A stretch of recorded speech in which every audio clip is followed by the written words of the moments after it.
es el Rey, oh, Él es el Rey, Él es el Rey. Aleluya.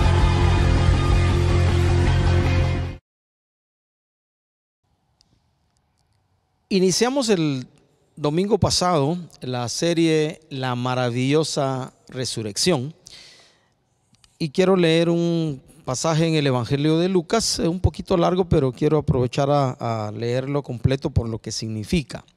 Dice la Escritura: y he aquí dos de ellos, haciendo referencia a dos discípulos de Jesús que no eran de los 11 o de los 12 luego al elegir a Matías, iban el mismo día a una aldea llamada Emaús, que estaba a 60 estadios de Jerusalén, e iban hablando entre sí de todas aquellas cosas que habían acontecido.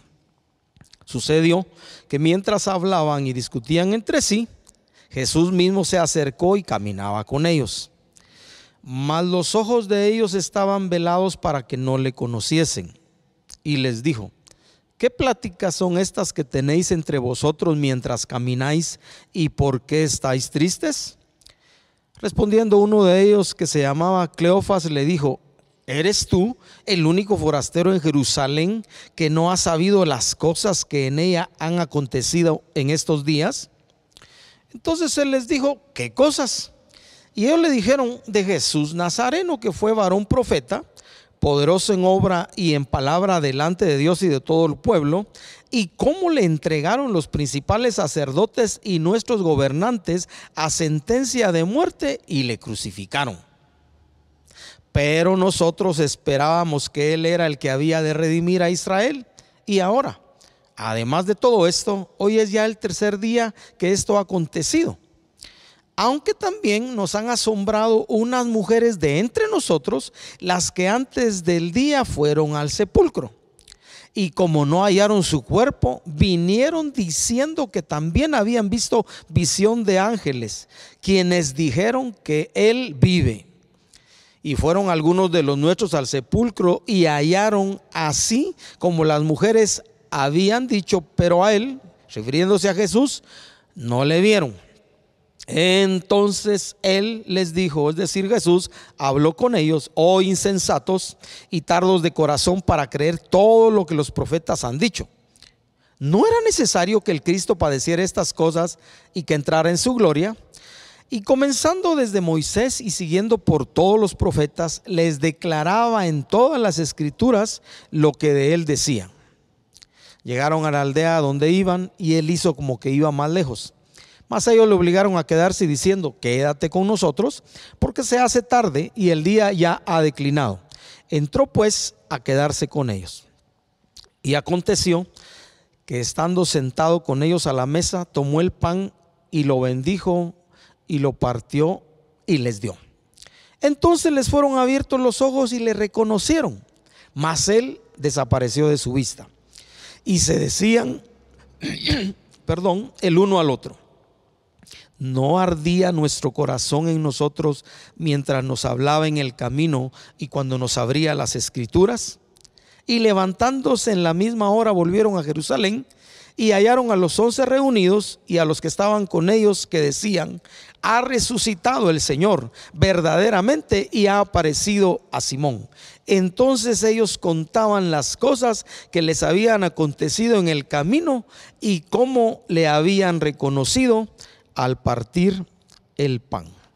La maravillosa resurrección. Y definitivamente estos dos discípulos que la escritura, uno de ellos, su nombre aparece Cleofas, hace famosos los del camino a Emaús, tienen una experiencia gloriosa, fantástica, diría yo, aunque al principio les estaba encubierto el Señor Jesús porque sus ojos estaban velados, de encontrarse con ese Jesús en quien habían puesto su esperanza y su confianza, y ya resucitado.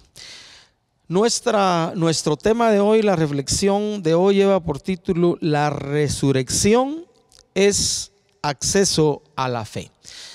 Y es que pensando en años, estamos en el 2021, estamos por llegar, yo diría, unos 9, 10 años de ajustar, de cumplir 2000 años exactos que ocurrió, aproximadamente, pero 2000 años exactos, que aconteció la muerte de Jesús en la cruz, pero al mismo tiempo su resurrección. Y la resurrección es un hecho histórico, ¿verdad? Un hecho experimentado por los que tuvieron la oportunidad de vivir esos días posteriores a la resurrección de Jesús, y a todos aquellos particularmente que se les apareció. Es un hecho obviamente después de eso comentado y difundido por sus seguidores, por los discípulos de Jesús, y hoy comentado y difundido por nosotros, los creyentes en Jesús como Señor y Salvador, aquellos que Dios ha salvado nuestras vidas de la muerte eterna y hemos tenido una experiencia con el Salvador de nuestras vidas y de nuestros corazones. Y en el otro lado, la resurrección, algunos lo toman como un hecho religioso, ¿verdad? A algunos no les gustan la religión, haciendo referencia a lo religioso, a todo lo que tiene que ver con lo que llamamos espiritual, ¿verdad? Y en el caso de los creyentes viene a ser una experiencia que tenemos, y de ahí empieza esa relación continua con Dios transformadora que tenemos en el momento que nacemos de nuevo y nos encontramos por fe y con fe con el Cristo resucitado, y lo hacemos al pedir perdón de pecados, Salvador de nuestra vida, y de ahí el esfuerzo y la dedicación de nuestro corazón para hacerlo no solo nuestro Salvador, sino también nuestro Señor, el que gobierna, el que manda, el que dirige nuestros corazones. Quisiera ir también hablando de esta experiencia, esta serie de la maravillosa resurrección, de nuevo a 1 Corintios. Este pasaje, si no recuerdo mal, se mencionó en la reflexión pasada, 1 Corintios capítulo 15. Y esto es lo que Pablo les enseña a los creyentes de Corinto, hablando de lo que él les había enseñado. Dice: primeramente les he enseñado lo que recibí, que Cristo murió por nuestros pecados conforme a las Escrituras, y que fue sepultado y que resucitó al tercer día conforme a las Escrituras, y que apareció a Cefas y después a los 12. Y luego dice Pablo, después apareció a más de 500 hermanos a la vez, es decir, estando reunidos ellos en X o Y lugar, de los cuales, cuando en el momento que escribió Pablo a los de Corinto, dice: algunos viven aún y otros ya duermen, otros ya murieron.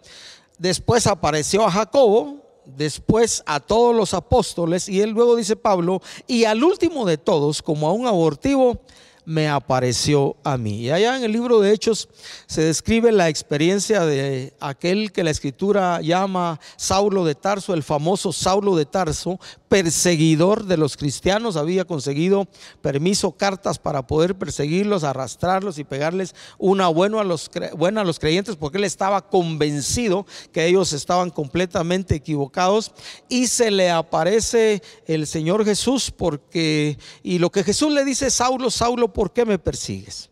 Saulo estaba persiguiendo a sus discípulos, a los discípulos de Jesús, pero el Señor se le aparece y obviamente Saulo reconoce que está teniendo una experiencia maravillosa con el Jesús resucitado, y cuando se da cuenta de lo que está pasando y lo que está experimentando, le dice: ¿quién eres, Señor? Él pregunta, esa voz que él escuchó al ser derribado al suelo, y le dice: ¿quién eres, Señor? Y entonces Jesús le dice: yo soy Jesús a quien tú persigues, dura cosa te es dar coces contra el aguijón.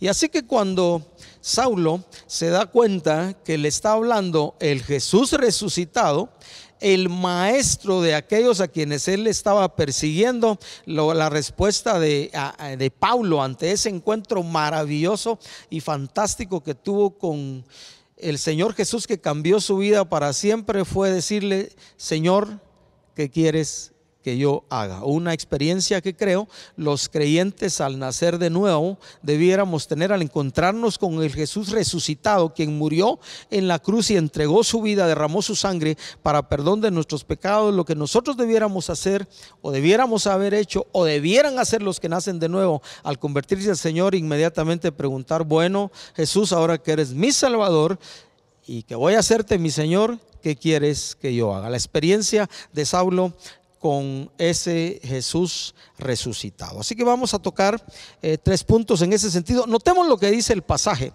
Se apareció a los 11, se apareció también a los 12. Dice otra parte de la escritura, ya incluyen a Matías, el sucesor de Judas. Se le apareció a Simón. De último se me apareció a mí. Pero notemos la otra afirmación de Pablo: se apareció a más de 500 personas a la vez. Eso quiere decir, y nos asegura a nosotros, que la resurrección no solo es un hecho histórico, sino es registrado históricamente, pero veraz, de el Dios eterno, de nuestro Padre Celestial, que dio testimonio de su Hijo, cumpliendo la escritura que estaba escrita en uno de los salmos, que no permitiría que su Hijo, que su Santo, viera corrupción. Así que entremos al primer punto de la resurrección: es acceso a la fe. En primer lugar, la resurrección comprueba los relatos bíblicos.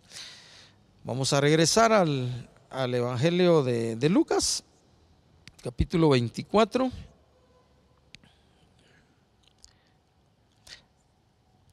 Y vamos a leer el versículo 19.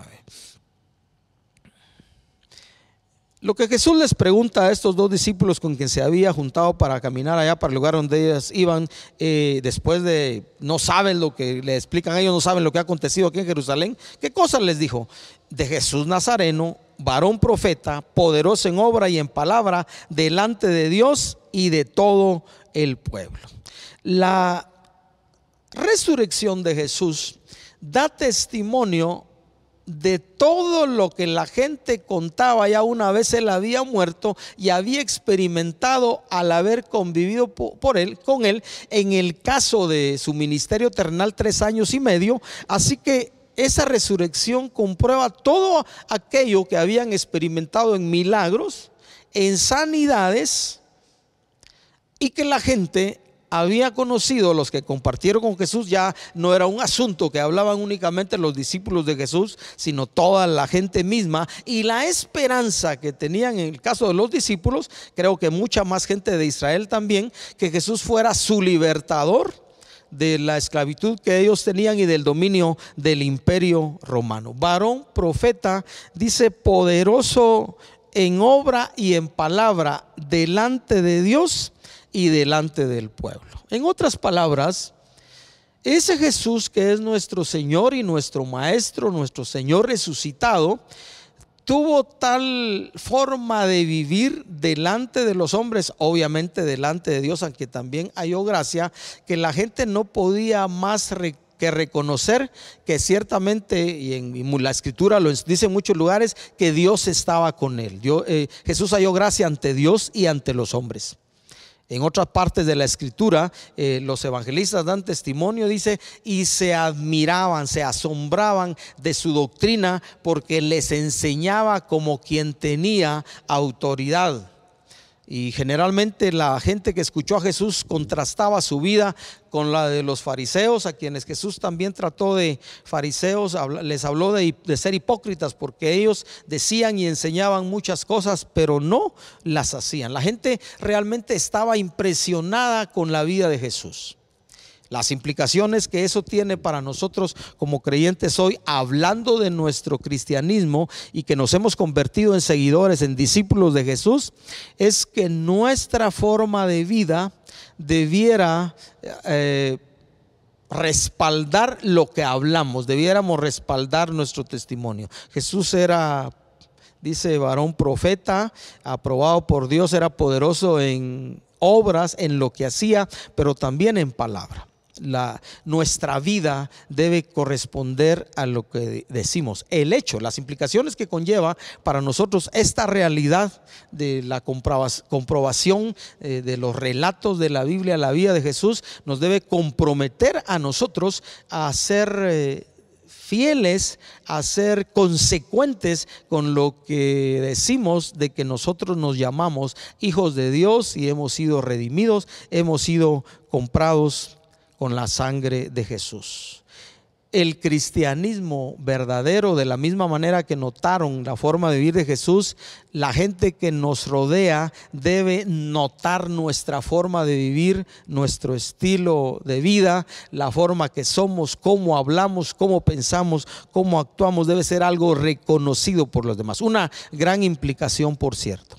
Hay un dicho aquí en Guatemala que dice hechos y no palabras, ¿verdad? Y hay otro dicho que yo me recuerdo que aprendí muchos años hablando de la forma que vivimos. Alguien dijo, tus hechos, tus acciones hablan tanto que no me dejan oír tus palabras. En otras palabras, nuestra vida debe corresponder a lo que decimos, y así como con libertad le hablamos a la gente del hecho de que somos salvos en Cristo Jesús, de que asistimos a alguna iglesia cristiana, de que somos parte de tal, de este o de otro ministerio, en nuestro caso tal vez la mayoría de los que están viendo Ministerios Verbo o otras iglesias locales, nuestra vida debe corresponder, al igual que la gente reconoció, porque esto fue lo que dijeron estas dos personas: varón aprobado por Dios, poderoso en obra y en palabra delante de Dios y delante de la gente, porque la resurrección de Jesús comprueba todo aquello que se dijo de él. La segunda cosa en cuanto a la resurrección,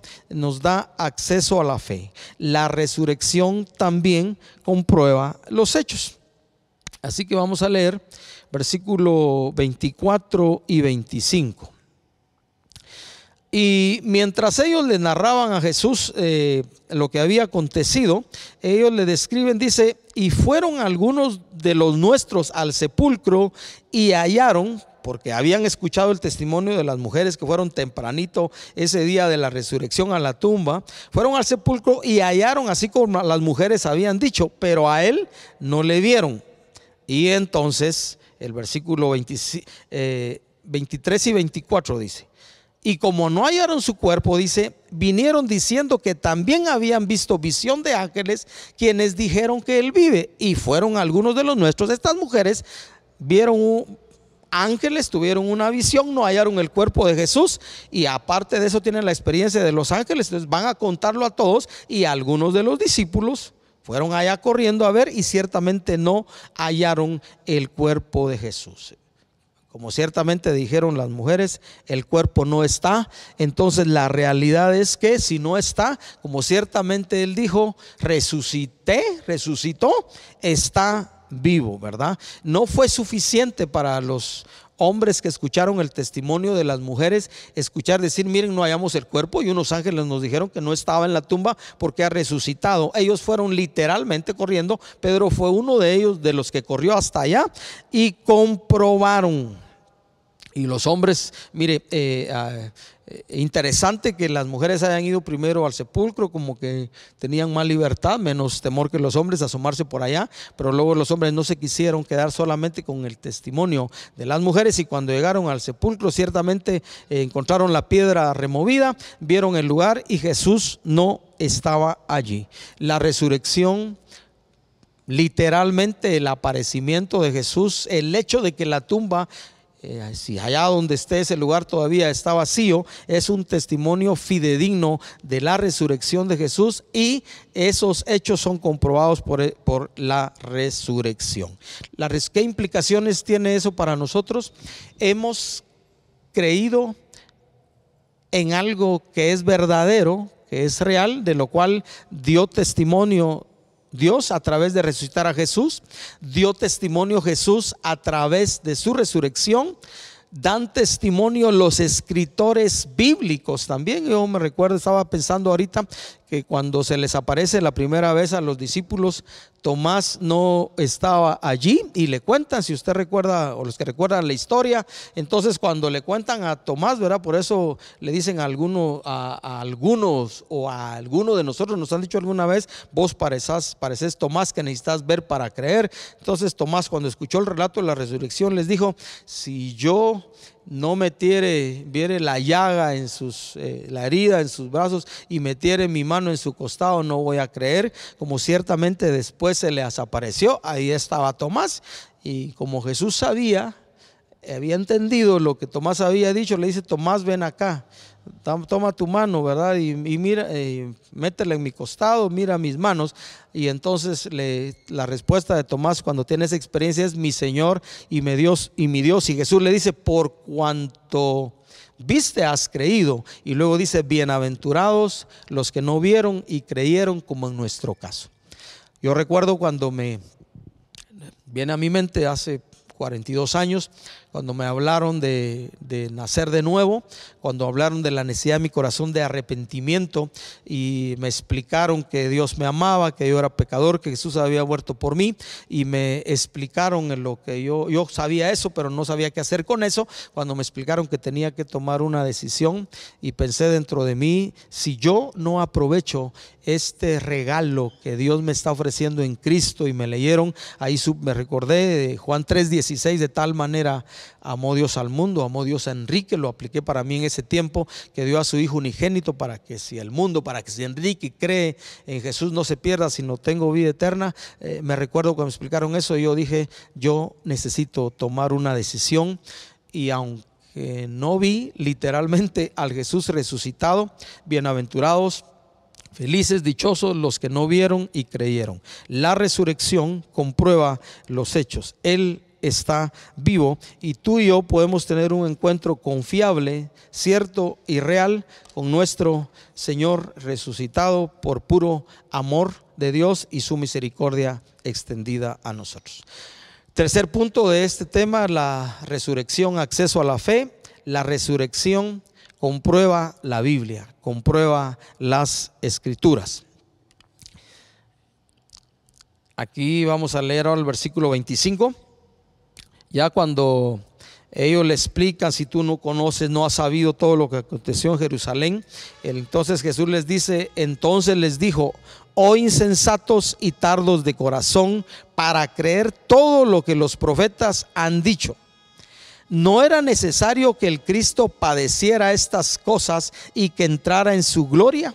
Y luego dice el versículo 27: y comenzando desde Moisés y siguiendo por todos los profetas, les declaraba en todas las escrituras lo que de él decían. Mire qué interesante aprovechar este testimonio de Lucas el evangelista, pero que pone estas palabras en boca de Jesús, porque él les dice: está escrito, estaba escrito. Y literalmente Jesús está haciendo alusión a los pasajes del Antiguo Testamento que daban testimonio de sus sufrimientos y de la gloria que vendría después de ellos, ¿verdad? Aún de su nacimiento, como estaba profetizado en el libro de Isaías, ¿verdad? Todo estaba escrito, ¿verdad? Yo quiero ir así rápidamente a leer algo que estaba escrito de Jesús en el libro de Isaías. A propósito, quiero leer Isaías 53. Hablando de Jesús, dice: despreciado y desechado entre los hombres, varón de dolores y experimentado en quebranto, y como que escondimos de él el rostro, fue menospreciado y no lo estimamos. Ciertamente llevó él nuestras enfermedades, sufrió nuestros dolores, y nosotros le tuvimos por azotado, por herido de Dios y abatido. Versículo 5: mas él herido fue por nuestras rebeliones, molido por nuestros pecados, el castigo de nuestra paz fue sobre él, y por su llaga fuimos nosotros curados. Luego dice: todos nosotros, la humanidad, todos nosotros nos descarriamos como ovejas, cada cual se apartó por su camino, mas Dios en su amor, dice, más Jehová cargó en él el pecado de todos nosotros, angustiado él y afligido. Y este fue todo su sufrimiento y todo el calvario que sufrió. Como cordero fue llevado al matadero, y como oveja delante de sus trasquiladores enmudeció y no abrió su boca. También lo escribe Pedro en una de sus cartas, ¿verdad? Enmudeció literalmente, no se defendió. Por cárcel y por juicio fue quitado, y su generación, ¿quién la contará? Porque ciertamente hemos Miles de personas y millones de personas a través de la historia hemos creído en Jesús como Señor y Salvador, porque fue cortado de la tierra de los vivientes y por la rebelión de mi pueblo fue herido. Mire lo que estaba escrito de Jesús: y se dispuso con los impíos su sepultura, más con los ricos fue en su muerte, aunque nunca hizo maldad ni hubo engaño en su boca.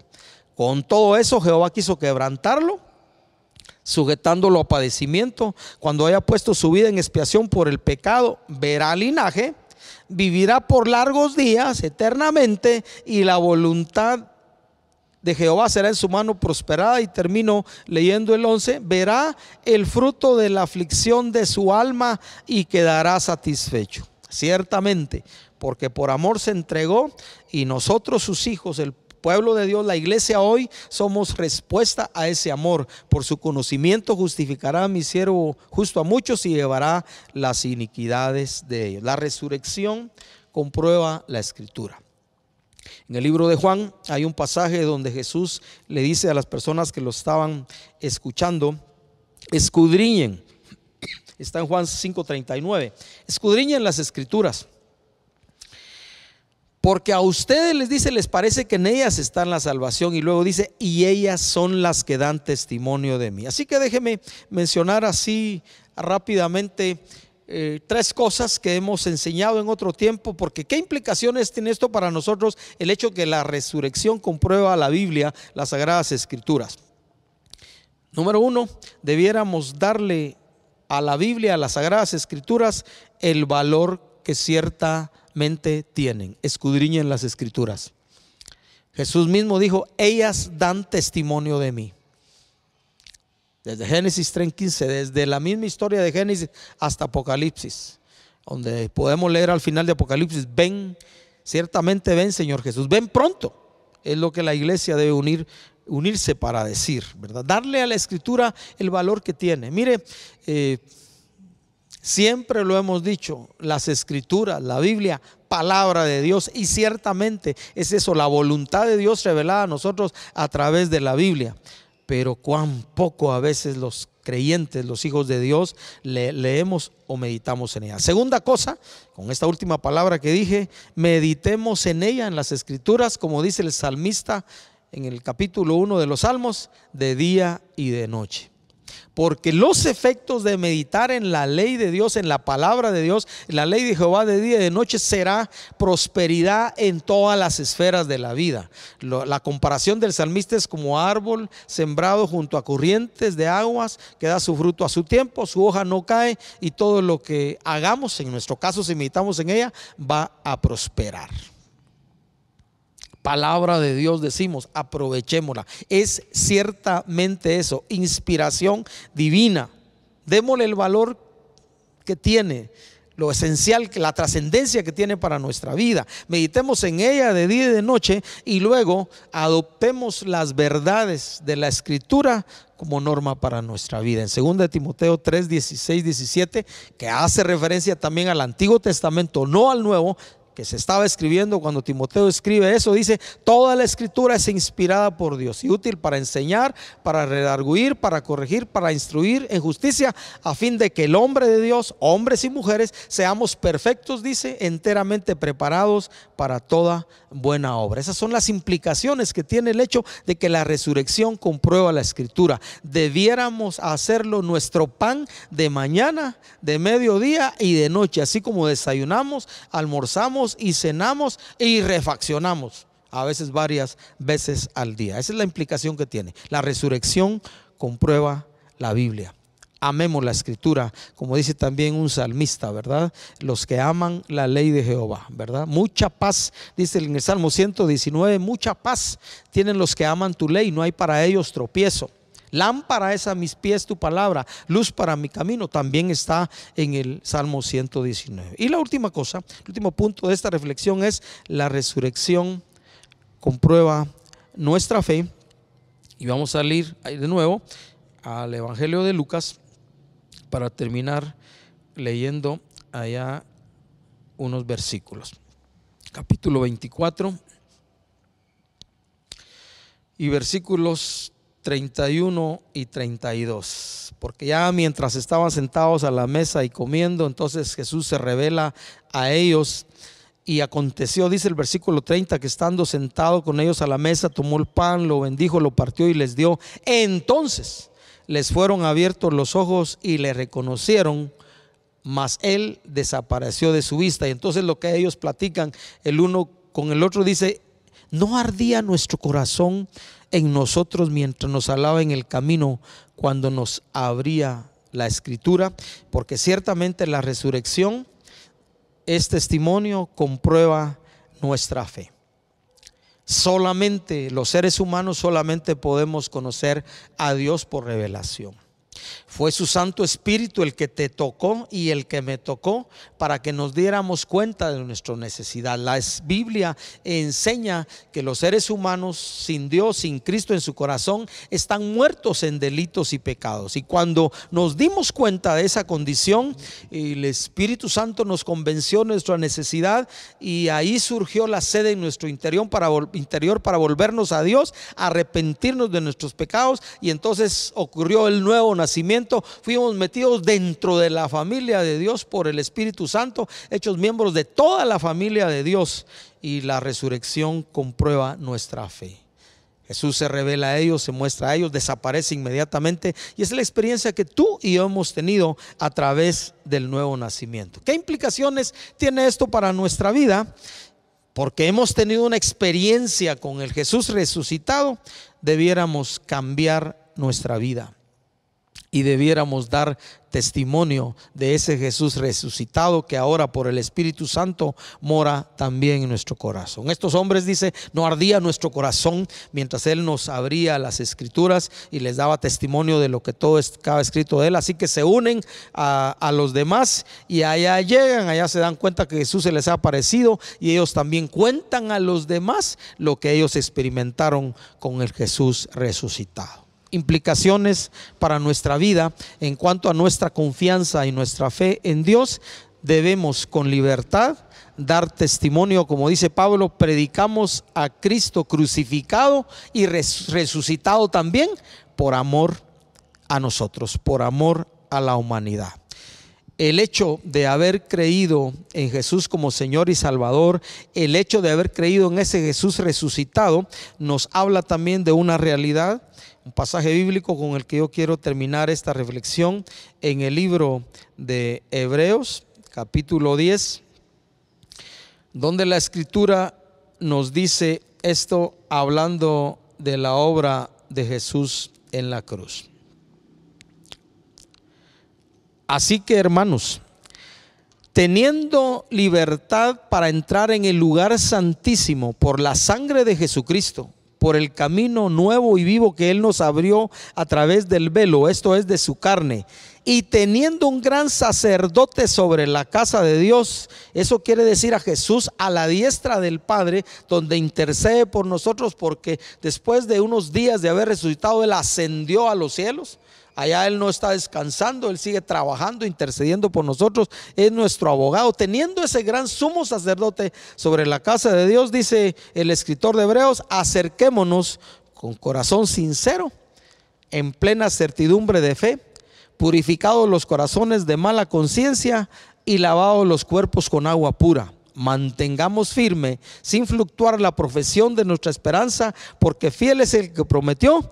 Y luego dice, hablando de nuestra relación, considerémonos unos a otros para estimularnos al amor y a las buenas obras. Tenemos acceso por la resurrección de Jesús, nuestro Salvador y Señor, Él a la diestra del Padre, acceso pleno en todo tiempo al trono de la gracia, donde la Biblia dice que podemos acudir con libertad para recibir el socorro oportuno que necesitamos cuantas veces queremos, quisiéramos o necesitamos acercarnos al Padre. Y no solo para interceder, no solo para rogar por nosotros y por otros, sino también permanentemente, porque en Él vivimos, nos movemos y somos. Ese Jesús resucitado debe, como Dios, como Señor y nuestro Padre Celestial, como nuestro Creador y Redentor, también recibir la honra y la gloria que solo Él merece, porque nuestra adoración, nuestra alabanza debe ser un estilo de vida en el que entendemos que fuimos llamados para honrar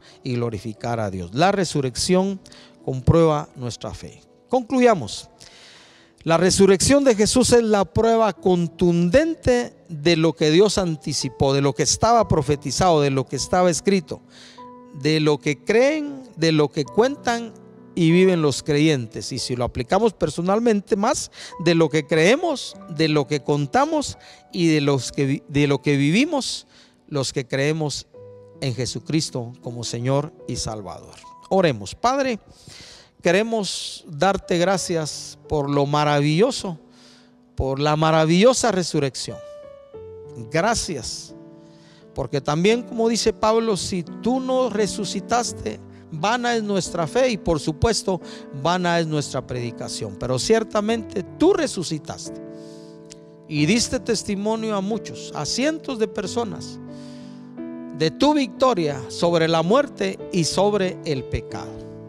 Pedimos tu fortaleza para que nosotros también ahora, como dice tu palabra, nos consideremos muertos al pecado, pero vivos para Dios.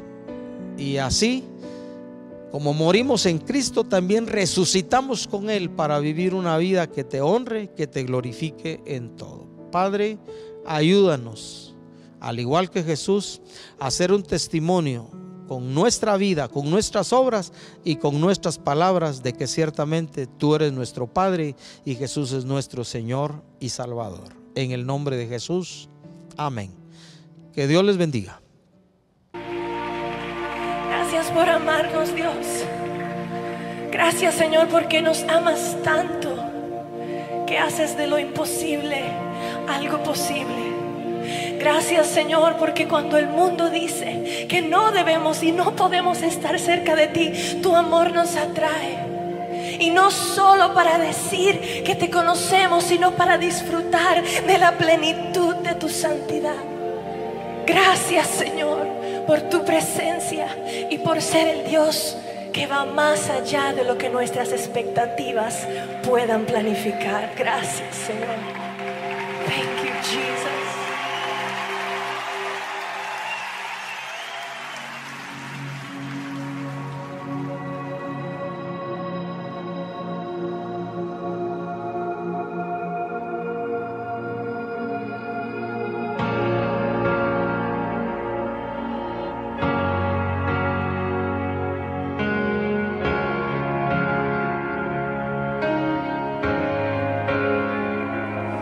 Jesucristo, reinas con poder, soberano, victorioso Rey.